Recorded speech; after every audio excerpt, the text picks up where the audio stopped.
Hi hello welcome back to our channel Smart Soni Shiva. ఈ రోజు వీడియోలో దద్దోజనాన్ని ఎలా చేసుకోవాలో చూపించబోతున్నాను. ఈ దద్దోజనం గుడిలో పెట్టే ప్రసాదంలా కమ్మగా నోట్లో వేస్తే అలా కరిగిపోయే విధంగా రావాలంటే పర్ఫెక్ట్ కొలతలు ఎలా తీసుకోవాలో పక్కాగా చూపిస్తున్నాను. ఈ దద్దోజనాన్ని దేవుడికి నైవేద్యంగా అయినా పెట్టచ్చు, లేదా పిల్లలకి అప్పటికప్పుడు ఈజీగా చేసి పెట్టచ్చు.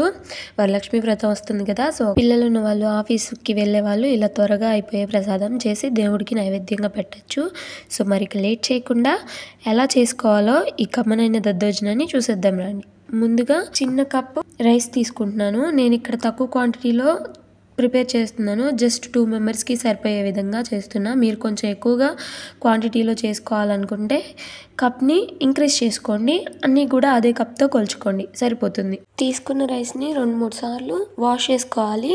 వాష్ చేసుకున్న రైస్లోకి ఏ కప్తో అయితే బియ్యం కలుచుకున్నామో అదే కప్పుతో 2.5 కప్పుల దాకా వాటర్ వేసుకోవాలి.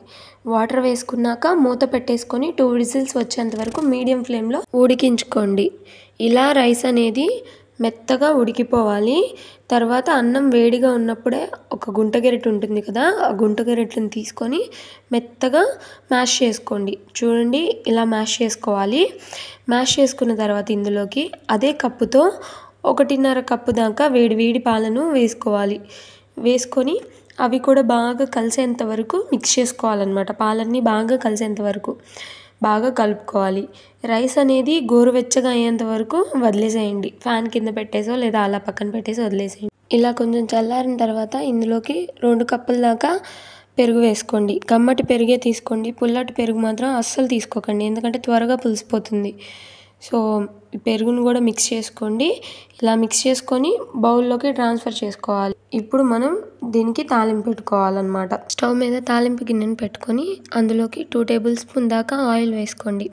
ఆయిల్ కొంచెం హీట్ అయ్యాక 1 టేబుల్ స్పూన్ పచ్చిపప్పు, అలాగే 1 టేబుల్ స్పూన్ మినపప్పు, 1 టేబుల్ స్పూన్ ఆవాలు, 1/2 టీ స్పూన్ జీలకర్ర, 1 టీ స్పూన్ మిరియాలు వేయండి. వేసి ఇందులోనే ఒక ఎండుమిర్చి వేయండి. అవి కొంచెం వేగాక 1 స్పూన్ అల్లం తరుగు కూడా వేసుకోండి, సన్నగా కట్ చేసుకున్నది. అలాగే 2 లేదా 3 పచ్చిమిర్చి వేసుకోండి, మీ కారానికి తగినట్టు. వేసుకొని అవి కొంచెం ఫ్రై అయినాక ఒక 1/2 స్పూన్ ఇంగువ కూడా వేసుకోండి.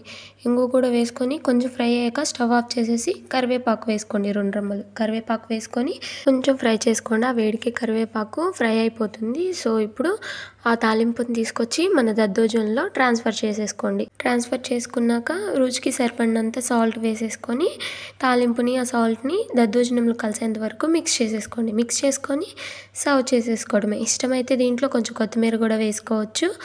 వేసుకొని సర్వ్ చేసుకోండి. అంతేనండి, చాలా ఈజీగా, చాలా క్విక్గా చేసుకోవచ్చు, అది కూడా టెంపుల్ స్టైల్లో. కమ్మనైన దద్దోజనం అయితే రెడీ అయిపోయింది. చాలా అంటే చాలా బాగుంటుంది. ఒకసారి మీరు కూడా ఇలా ట్రై చేసేయండి. మరి ఇంకా లేట్ ఎందుకు, మీరు కూడా ఈసారి దేవుడికి నైవేద్యంగా చేసి పెట్టేసేయండి. అలాగే వీడియో నచ్చితే లైక్ చేయండి, మీ ఫ్రెండ్స్ అండ్ ఫ్యామిలీ రిలేటివ్స్కి షేర్ చేయండి. ఇంకా మరెన్నో ఇలాంటి quick and easy healthy recipes కోసం స్మార్ట్ సోనీ శివ ఛానల్ని సబ్స్క్రైబ్ కూడా చేసుకోండి. అంతే, వీడియో నెక్స్ట్ వీడియోలో కలుద్దాం. Bye all.